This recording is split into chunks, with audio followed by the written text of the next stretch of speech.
Hi everyone, welcome to the Nerd Show. I'm your host, Maya, and today I'm really excited to show our today's guest, Dr. Sumit Chaudhary.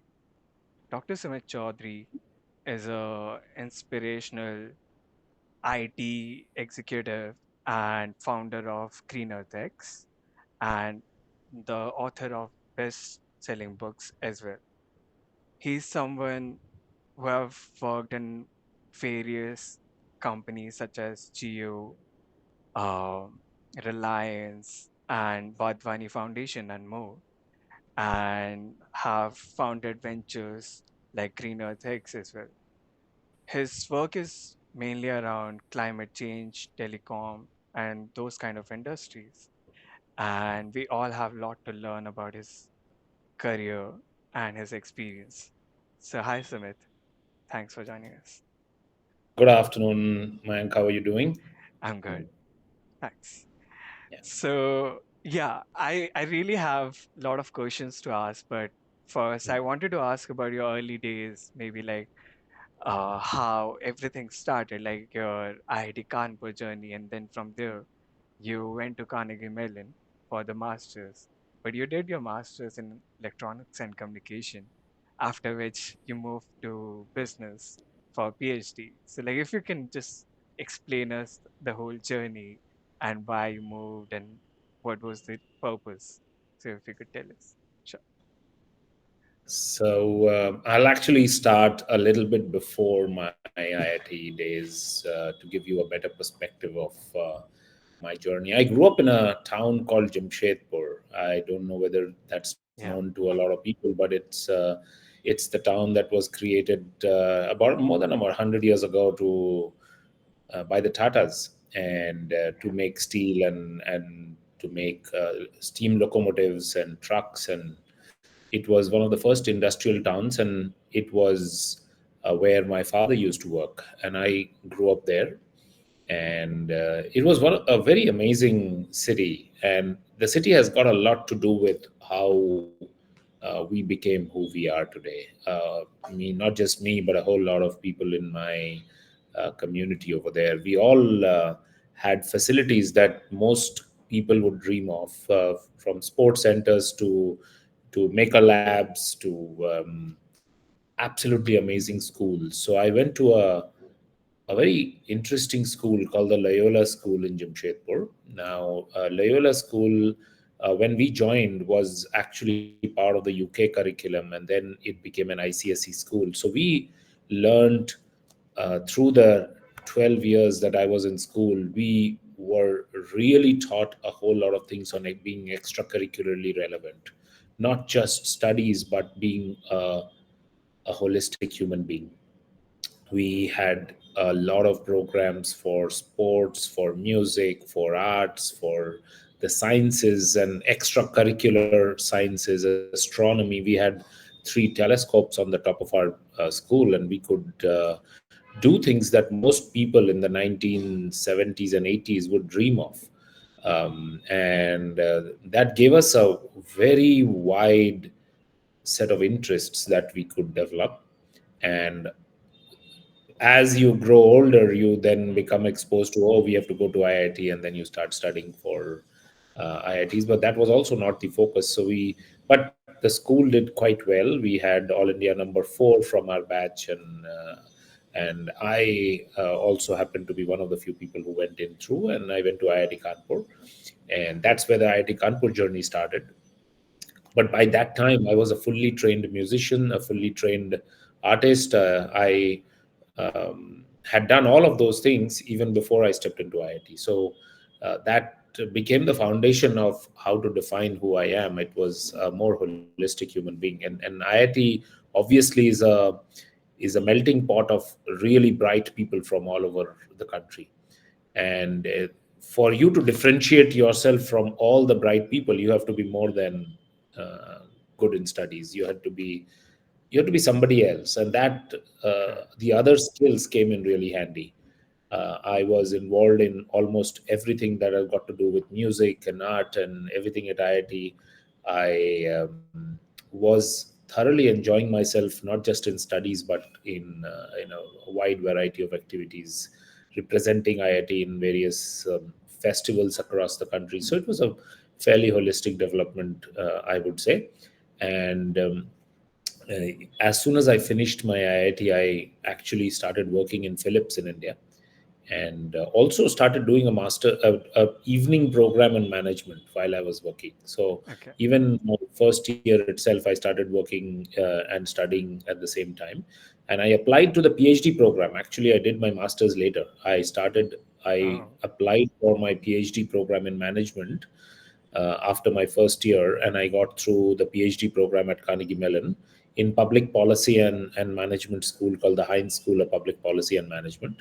And I started working on a lot of ideas to do with telecom and also information systems and data privacy and things that are deep technology and policy overlaps.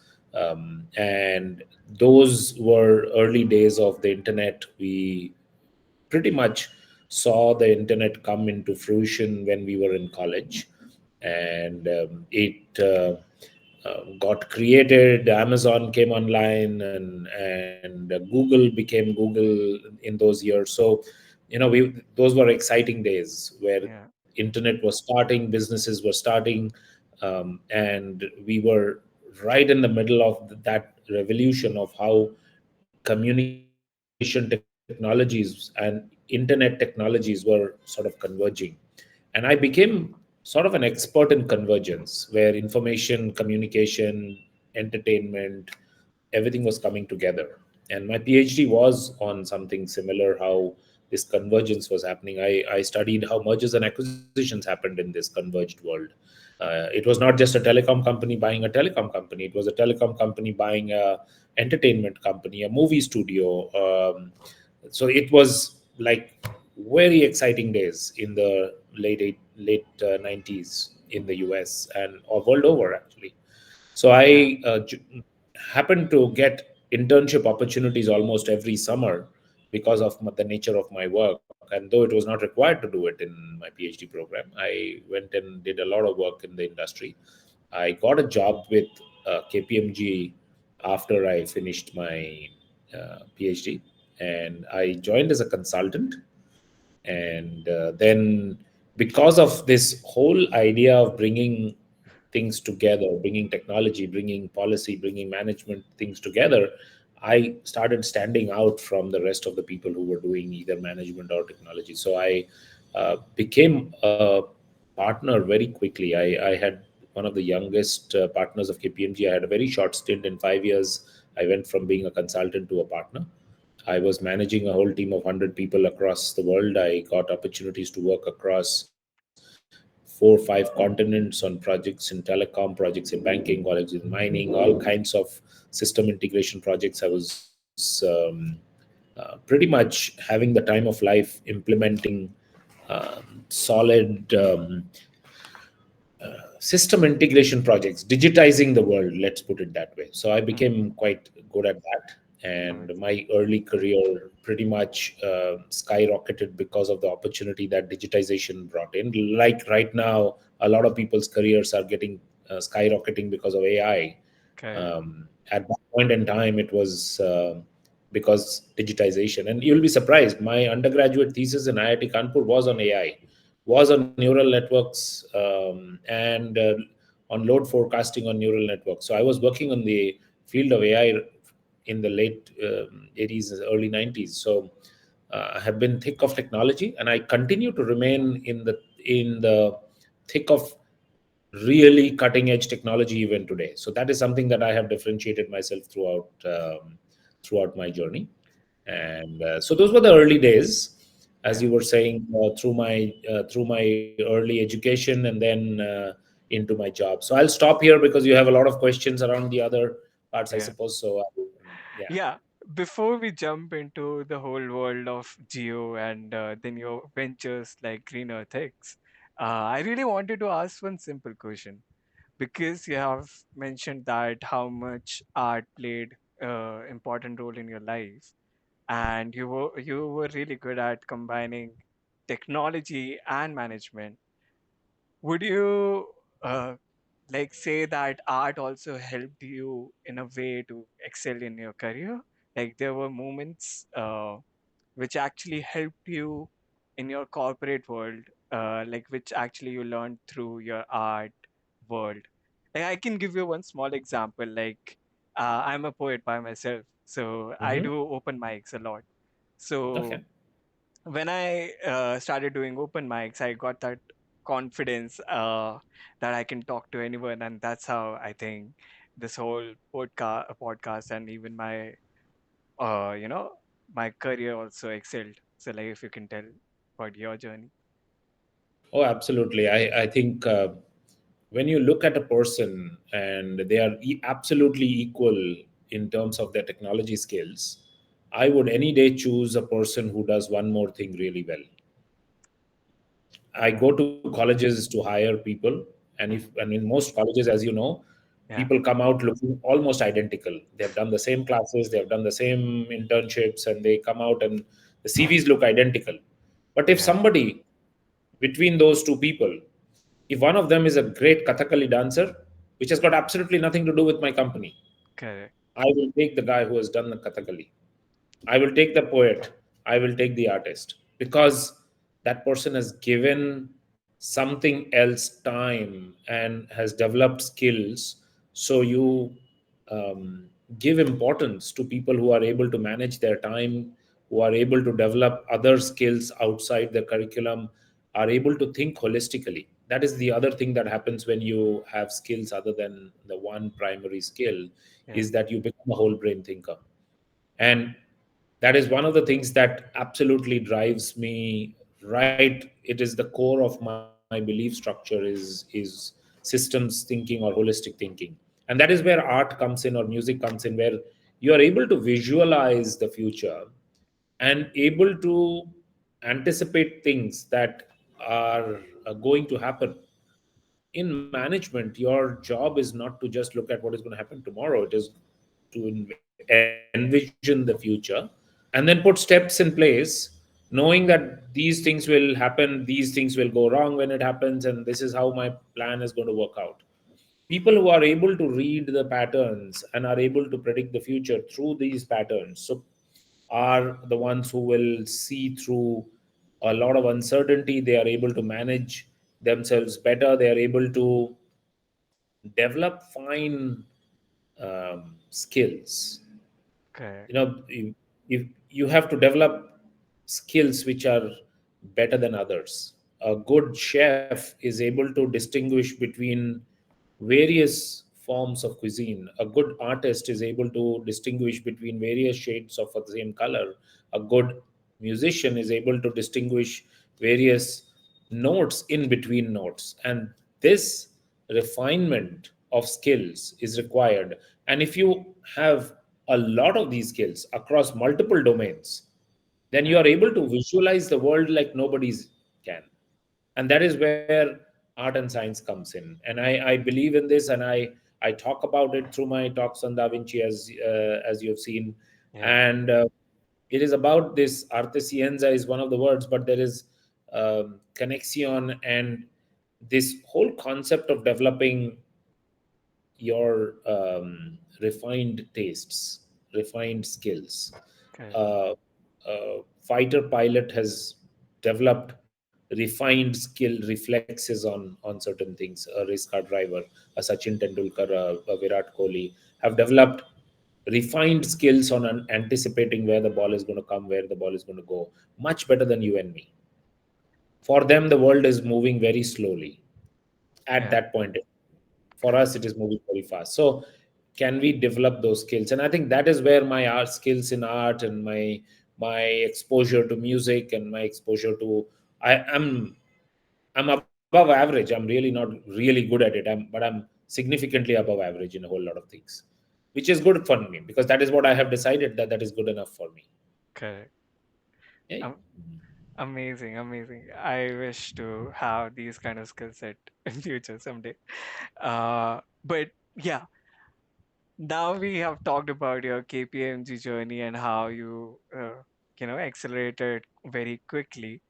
But then to become chief information officer at Geo and to become CTO of Wadhwani Foundation and these kind of companies, what actually you think helped you to, you know, achieve those not just roles, but like to actually prove yourself in those roles? Because sometimes people might get some opportunity, but they are not that good enough to actually stay on that. But you actually excelled, and every time you just, kept on growing. So something which actually helped you, and maybe some amazing journey, which amazing stories which happened all over these years. So if you could tell about that. So Yeah, I think it started off, and that sort of became the foundation of my book also on rules of the game. Um, is how to fast track your career. I mean, that the whole book is about that. Now, yeah. obviously, I will tell all your listeners to go read the book. Okay. But making that caveat, let me go back and explain that effort does play a role in your success. First is you have to get you have to be competing with yourself every day first. You're not competing with anybody else. As soon as you start competing with other people, you will actually be uh, disappointed because there will always be somebody who's better than you. Correct. Whereas if you say that tomorrow I'm going to learn a new skill, I'm going to do something better than I was doing yesterday, and I will go out in the world and try to make a difference. So you have to set goals which others can't anticipate. You have to work when others are sleeping. You have to be consistent in your delivery. Like consistent means every day you have to do the same thing. I was a couch potato till I was 36. I came back to India from Australia, and I started running. And within 3 months, I was running half marathon, and after 7 or 8 half marathons, I graduated to full marathons, and I've done 7 full marathons. Being a couch potato all my life, I had absolutely zero skills in anything to do with sports. But that has got to do with consistency. So my one of the things that I always tell people is that you pick up a skill and you be consistent with it. You doing so. When I started doing this quite early, I'm a very early riser. I have been waking up at 4 in the morning for all my life. So probably that I can remember from probably when I was 14, 15 years old. I have been waking up early, and all my hobbies, all my skills, all my extraordinary achievements happened when I was doing things at 4 in the morning. So, or 5 in the morning, right? So that gives me that consistency, that period of time when nobody is bothering you and you are in your absolute best thing. But some people have the night as their um, the best time, which is perfectly fine. There's nothing wrong in it. For me, it was in the morning. And I developed a lot of my skills from those moments which I got, and consistently delivering and creating my own goals. Most of my bosses always liked the fact that if they told me to do X, I actually wrote a goal which was more than that X that they asked me, and I worked towards that goal. And if sometime during the middle of the year, if I have already achieved that goal, I went and changed that goal again. Correct. Now, when you are proactively worrying about your own goals and your own things, and then you are not working for somebody, you're working for yourself. So I started working for myself quite early on in life.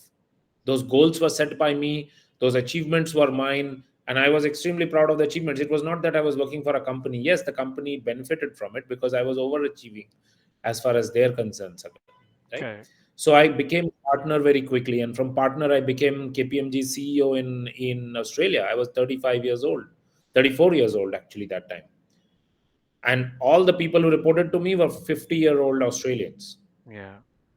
Right now, that gave me an enormous amount of exposure to deal with crisis, to deal with big, more renowned, profound people than you reporting to you. So you know how to deal with people. You learn how to deal with an ecosystem that is hostile to you. You learn to deal with the press, to deal with things. So my being a CEO in Australia and in a very, very tricky situation where where we had to just fire the previous CEO and I was made the CEO. So the press was behind me every day to figure out why the previous CEO was fired, what happened, how are we coping, how did we not lose customers. We had to do all of things. So I learned it from the deep end of the pool. I learned swimming, as they say, from the deep end of the pool. And then when I came to India and I became the CIO of Reliance, that was an opportunity I took, because who's going to give you an opportunity to become the CIO at when you're 35 and in the second largest telco in the country? And that drove my uh, drove me in a very different way. I used to work 15, 16-hour days just learning. I had absolutely no idea about probably 70% of what it took to be the CIO. But I took the job and I learned on the job as quickly as possible by overextending myself. I didn't complain that I was working 16-hour days. I went there and I learned hardware. I learned telecom. I mean, telecom I knew, but Yeah. the real, when you're working for the company, when you're advising the company, you can give a lot of gyan. You're not the person who will be held responsible. But on the other side, when you're the CIO, you will be held responsible. You are the Yeah. person accountable. You're not the consultant from outside. So a very different perspective happened. And when you're working for Reliance, as they say, you can age 10 years in 1 year.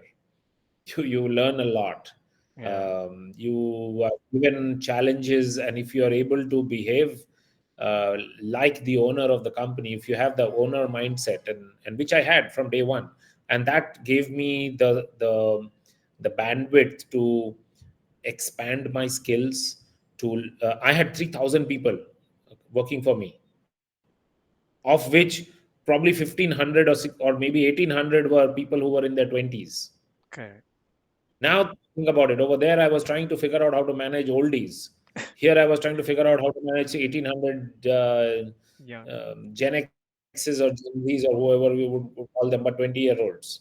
So I figured out how to get close to them. I figured out how to advise them, how to be their mentor, how to be their coach, and that is what resulted in the book. I actually got my secretary to come and sit down with me and write down what I was saying to my team, and that is what resulted in the book. And then I went and interviewed a whole lot of other successful people, CEOs of other companies, to figure out what they did differently. And you have to always be in the mode of learning. I was interviewing them for my book, but I was learning in the process. And Yeah. so otherwise, who will coach you? Once you are the CXO in the top line, there's nobody who tells you what to do. You're on your own, you're alone. And Correct. that coaching you need by figuring out reverse mentoring. So I had bachas interviewing, working with me so that I learned from them.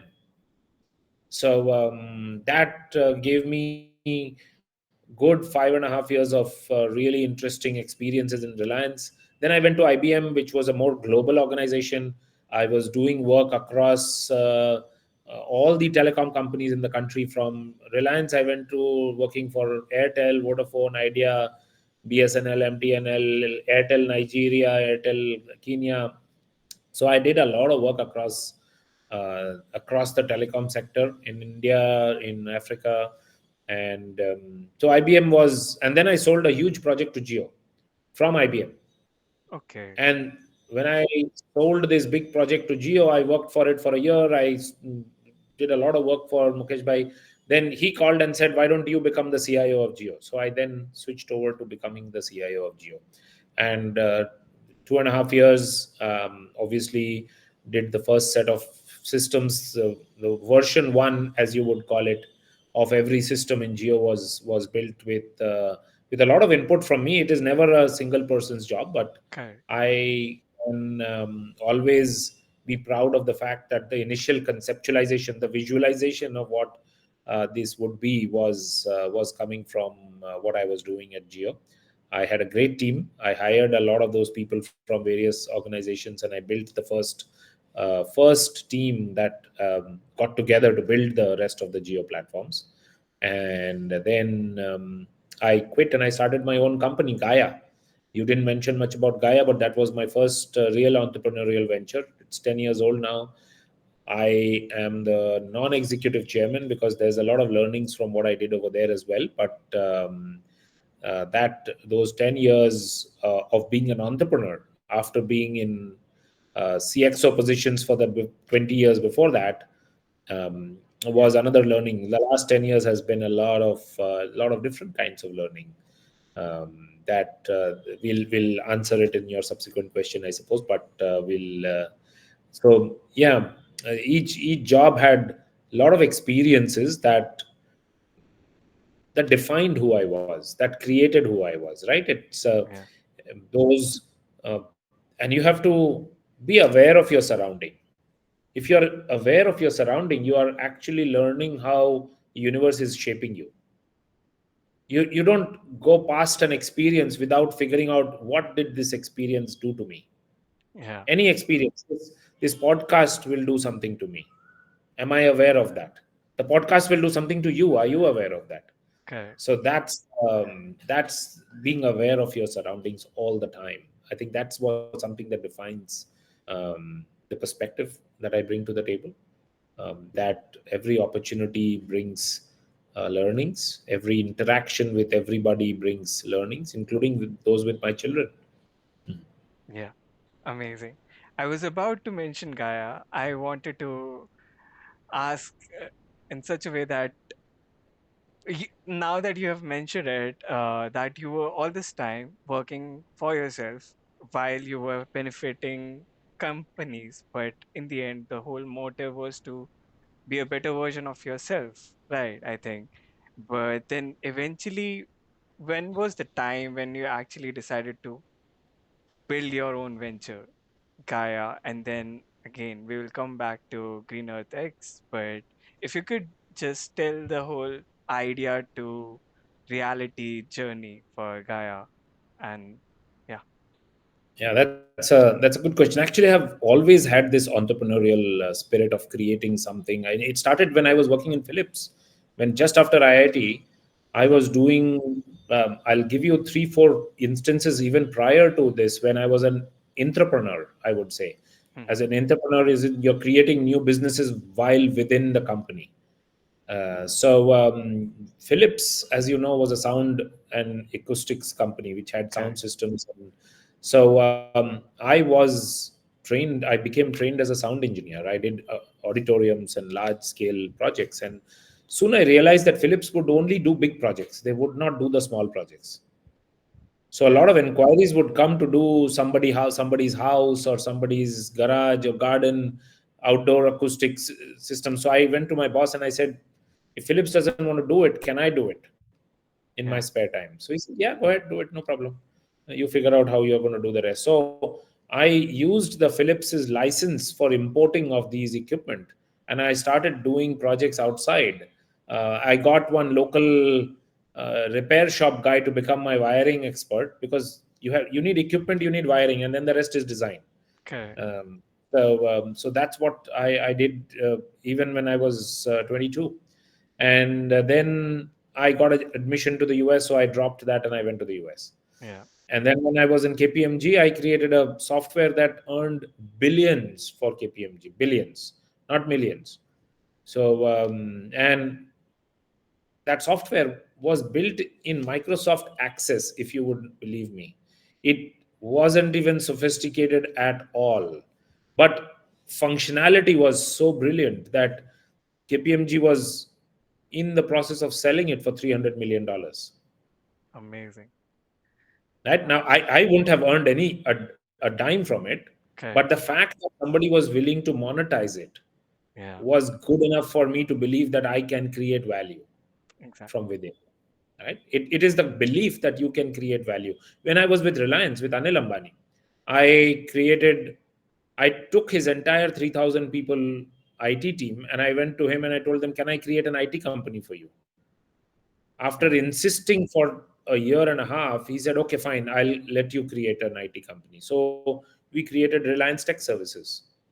And I spun off that into a separate company. I became the CEO of that company. I hired other people to become the CIO. So I let go of my position to create a new company on the side. Was within the group. I had a similar idea for IBM that didn't materialize, but it was essentially to we were doing a lot of shared services work for all the telcos. IBM was the center of the entire telecom industry in India because we were doing the IT for everybody. And they were repeating the same job that they were doing for everybody. So I told them, why are you repeating the same job? Let's create a entity in the middle which will do work for everybody, and we'll make a lot more money by not replicating the work that we are doing for everybody. Yeah. But that didn't materialize. They wanted to make money in each company, and the accounting was too difficult to handle as a global company. Um, Indian family-owned businesses are a little more flexible to allow you to do crazy things like I do now. Geo was obviously very entrepreneurial in its own way, but while I was doing Geo, I realized that there is a different way of thinking about telecom networks. Yeah. I came up with an idea that you actually need a different kind of network to connect machines, to Okay. connect IoT things, to Hmm. connect street lamps, traffic lights, meters, water meters, gas meters, power meters. They require a different kind of network, not the kind of network that was being built by Geo. So I wrote a paper on that. I wrote a 5-page document saying, can you allow me to create a parallel IoT network on top of Geo? That was the position paper that I created. Hmm. And I toiled with this idea within Geo to allow this to become a separate unit. But after the third attempt, when it was not being, and I was not getting attention, I went and told him that allow me to do it then. If you don't want to do it, can I do it? So they said, okay, fine, you can do it. So I left Geo and started Gaia. Okay. I went to them and I said, can I take 3 people with me? They said, okay, fine, take 3 people with you. So I took 3 people and from Geo who were working Hmm. with me on this idea, and I started Gaia with those 3 people. 2 of those are still with me 10 years later. Though we are Amazing. not doing what we had said we are going to do, but the seed of it came while I was within Gaia. I made the offer to Geo to make it themselves. That was the right thing to do because I came up with the idea with on their time and their um, thing. But Correct. when and I took permission to spin off and do it on my own. 10 years later, Geo is doing. They have got a team called Geo Things, which is Yeah. into IoT doing things. 10 years later, but I have seen that I have been able to anticipate things 10 years ahead of time 3 times now. Yeah. And maybe what I'm doing even at Green Earth is 10 years ahead of its time. I know I may not succeed with Green Earth today, but 10 years from now, somebody will be doing what I'm saying needs to be done. 100% convinced about it. But it's too early, maybe, to think about a transformation like this. But is the belief wrong? Absolutely not. I mean, I had the belief then, and Correct. things come in later, but it's okay. It's Yeah. you have to toil the 0 to 1 and 1 to 10. Somebody will figure out 10 to 100. Correct. Right? Correct. So that's how the journey starts. That somebody has to conceptualize the universe, and then somebody has to execute it to make it the to a product, and then somebody has to take that product and sell it to a few people, and then somebody else has to take that few people and to scale it to a very big enterprise. And that's something that I'm yet to learn as an entrepreneur. I've done the innovation side, I've done the initial bits many times now, but we are working with a few people to figure out how to scale them right now. Amazing. Now that you mentioned GreenEarthX, and I really wanted to know about your views on climate change and green energy, and what is exactly your vision with GreenEarthX, and if possible, follow up question, because you mentioned the challenges with GreenEarthX and how it is different than starting something new inside the corporate, like within Geo and other companies you have worked with. What were the biggest challenges you faced?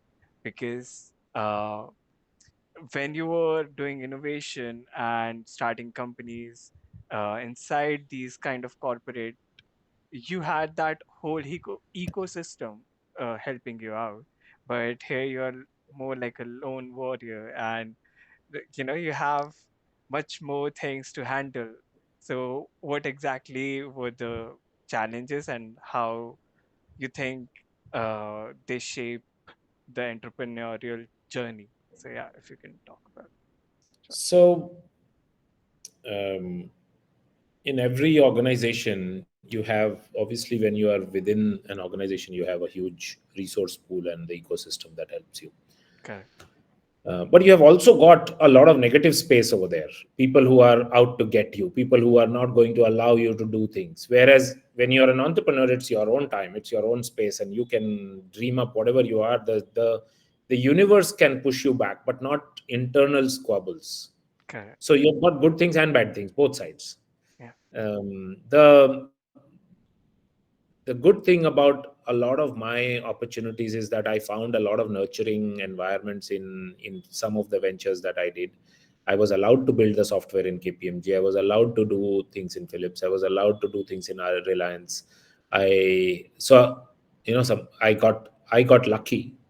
Not everybody is lucky. So Correct. that was one. Now, when it comes to coming up with an idea, and you have to convince the universe, and you've got to build those resources from outside. So you have to believe that I have something that others don't have, and can I convince a few people to join me? And that's the interesting part of a journey, is that how many people are you able to inspire to join you. I have in GreenEarthX people in Germany, people in UAE, Abu Dhabi, and Dubai. I've got people in the US. I've got people sitting in Czech Republic and Tunisia, India, Japan. I have been able to bring a team of 12, 15 people who are working on my idea globally, and I'm not paying them yet, Amazing. right?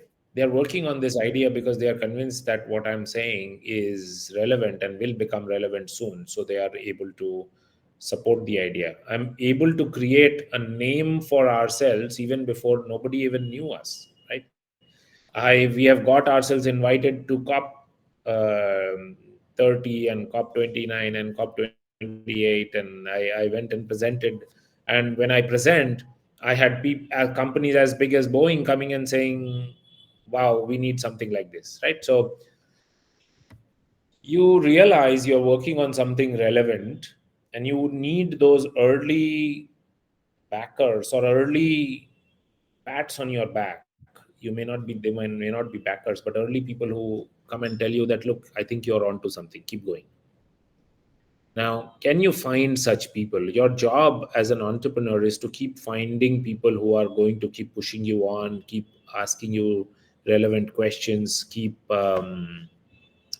giving you the encouragement even Correct. before you start making money, or the investors come in and give you money on anything. So that now, what challenges do we face? You asked me about my interpretation on climate. Obviously, something needs to be done for climate. We have let our greed take over, in a very systematic way across the world. We are growing for nobody's sake. Every company is trying to do more than what it needs to be. Sometimes you need not grow for the sake of growth, and that has created a very big imbalance in terms of our need for energy. We are trying to solve problems sometimes which don't exist, and for that we need more energy and more energy. I mean, if you look at the number of people who are doing AI and burning, only Nvidia stock is going up. Correct. None of the solutions are really making any money.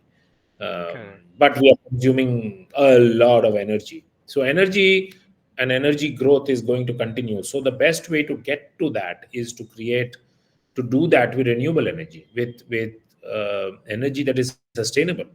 There is enough energy in this universe. We have just chosen a few that is harming the climate. So we have to figure out how to take the next decade, 2 decades, 3 decades to reverse the process of the last 100 years. What has happened will continue happening. Nothing is going away. But correct, what new is happening needs to be done the right way. Now, India, for example, 70-80% of India's new investment is going into renewable energy, not in the conventional energy. Is conventional energy growing? Absolutely. But the new energy that is coming up is renewable. correct. Same way in many, many other countries, right? So I was in Norway last week, and 93% of that country's energy, or even more than 90%, is renewable energy in the country. Their cars are all EV. Yeah, Almost all new cars being sold, almost all new cars being sold is EV. Will you believe that? amazing. And so the world is taking steps towards moving to a more sustainable way. And my belief is that we are just touching the tip of what needs to get done. Our building materials, our the way we are um, manufacturing our products, our food, our we need to become sustainable. Forget about the environment. We are killing ourselves. I mean, the look at the processed food that we are eating. Correct, uh, we were perfectly fine and very healthy before we were eating all those perfectly manufactured processed food. Today, the people, the poorer people, are eating 70, 80, 90% extremely processed food, which is making them even unhealthier. correct, Right? We started getting obese, having diabetes and other things when we stopped eating our own ghee and started using vegetable oils, which people said was good, but now we know they are not. Right correct, now, we had a lot of sustainable ways to grow things, to make things, but somebody said no, this genetically modified crop is better. Till the time we realize that the genetically modified crop is going to make us unhealthy. correct, Right? So we have done a lot of things in the name of efficiency, in the name of being able to produce. Like who asked us to make really giga factories and make things in one country and then ship them all across the world from China? As we are doing it, we are burning more fuel in all over the world in the shipping companies, because we decided that we should concentrate manufacturing in one place. We didn't need it 50 years ago. People were We were manufacturing our own things. We could have got better, maybe not as big. We don't need to be as big. Now correct, this greed needs to change, and that is my belief structure, that we are destroying the environment because of greed. Now GreenEarthX is saying that, can we use the same greed, the mentality of greed, to create a market mechanism for decarbonization? Can okay, I get can I get people to make money off decarbonization, so that they then invest in decarbonization? And therefore, today decarbonization is a imposition. correct, Can I make a game out of it? Can I make money out of it? Can I let other people make money out of it? I mean, people make money in the stock market, and people make money, and therefore more money flows in, and therefore the CEOs are supposed to behave in a particular way, and their decision making. Can I reverse that by creating a parallel universe of money of decarbonization? Earlier we have made money on carbonization. Can I correct. create a parallel universe on money on decarbonization, so that that also has got an equal Yeah, chance of winning? I mean, That's the general idea of Green Earth X, is to create a parallel universe of allowing the money people to make more money on decarbonization.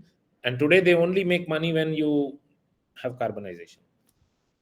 I'm creating it.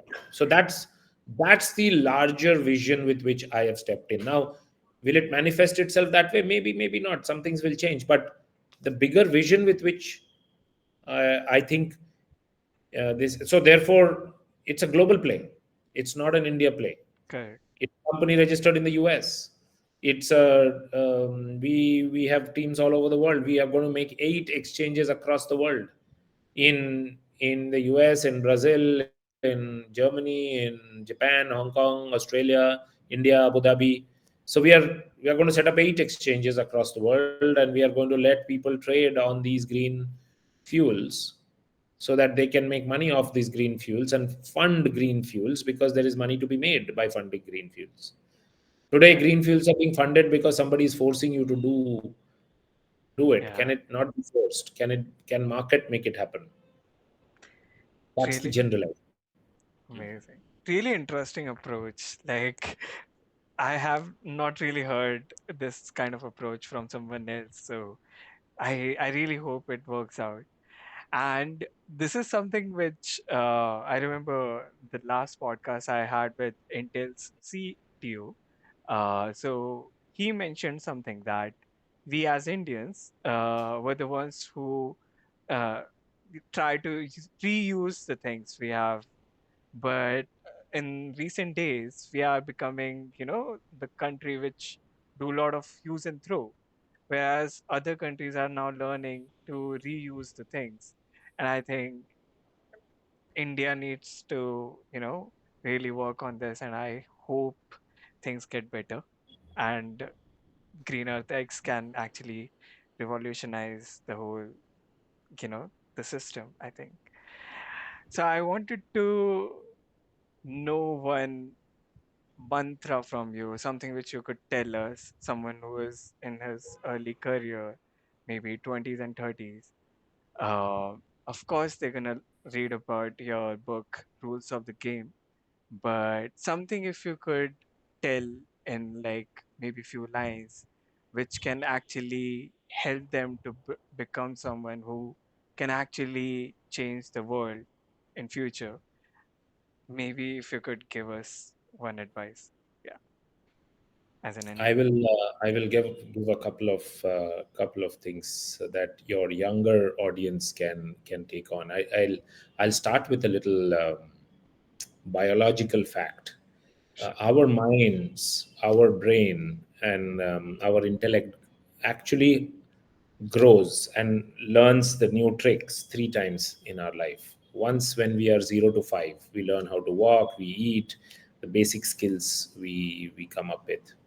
The next time our brain rewires is in our teens. This is the physical rewiring of our brain when we are rebelling against something, and we are learning a whole bunch of ideas, and for the first time we are seeing the world, and we are interpreting the world, and um, we are confused, and we get, so our teens is quite filled with such things. Some people get it the last time, and this is the most interesting part. The last time the hardware rewires itself is in your early 20s till about 28, 29. After that, whatever development happens in your life is all software change. Got it. Okay. Yeah. So my advice to young people Yeah. is not to waste the 20s. What you learn, how you wire yourself during the 20s, the hard work that you put in, the learning skills that you put in, the kind of thinking and worldviews that you develop in your early 20s is what is going to hold stead for you for the rest of your life. Right? If Mm, you learn how to compete at that point in time, if you learn how to become big and to see the world in a particular way, you will continue to do it for the rest of your life, and you can always change. As I'm not saying change is not possible, but it will be software change. correct. Your basic hardware remains the same, and this is a biological fact. Right now, I always advise my mentees, my people who work with me, people who come to talk to me, to make sure that they are using this time effectively. Learn as many things as you can, put as many good habits into your life as you can during this period of time. That means being consistent, showing up for your work, showing up for your gym, showing up for your music lessons, art lessons, whatever it is. And do it when nobody is watching. Things that you do when nobody is watching is your true self, Correct. right? And as I was telling you, you compete with yourself and keep improving yourself throughout life. That has got nothing to do with the early years. It is something that you have to do throughout life. I have interviewed CEOs, authors, poets. Prasun Joshi, he is the one who told me, even if he has got nothing to write, he sits down and writes something every day. Every day he will write, even when there is no deliverable, there is no thing. So your mind is clear, you know what you're doing, and that consistency would be uh, one of the mantras that I have for myself, which may not be everybody's mantra, is to be well balanced. My name, Sumit, means well balanced. Sumit, Saman Parimit. And the word comes from being well balanced, and I believe in being well balanced. And that has had a very big impact on my life, and I have decided to make it my rise on the earth trail, which is um, to be balanced, not to be an extreme. But some people, that extreme actually helps, and that has given them success, which is perfectly fine. There's Correct. also but I have chosen that. I make sure that I interpret what signals that are coming without any cloud, without any preconceived notions.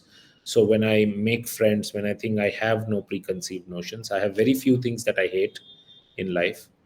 Nothing. I don't hate any food, I don't hate any people, I don't hate anything. So when I'm encountering a new situation, I don't cloud it with my hates, with my negative thoughts. I embrace it, and then I determine whether it is aligned with me or not aligned with me, and that clears up so much time in life. I'm not out there looking at the negative space. I always look at the positive space ahead of me from that point of view, and that is something that I advise my people to always look at. That you have three data points. The three data points could be above the line, below the line. I always choose to look at the data points above the line, um, because you can always paint a picture. There will always be data which is pointing you in the other direction. If you focus on it, you will go down. Correct. uh, if you focus on the brighter side of things, be aware that there is data points on the negative side. It is not all bright, but Correct.